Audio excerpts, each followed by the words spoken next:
ನಮಸ್ಕಾರ ವೀಕ್ಷಕರೇ, ಇದು ಸತ್ಯ.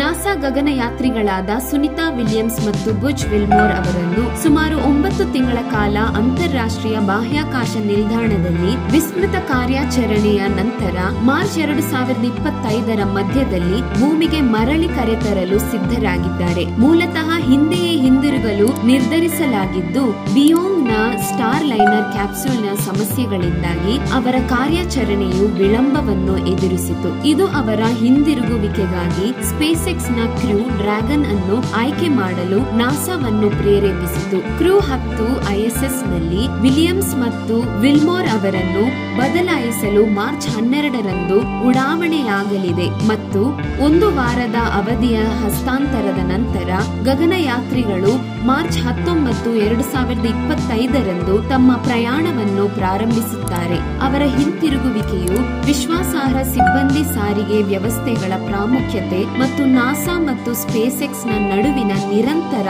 ಪಾಲುದಾರಿಕೆಯನ್ನು ಒತ್ತಿ ಹೇಳುತ್ತದೆ.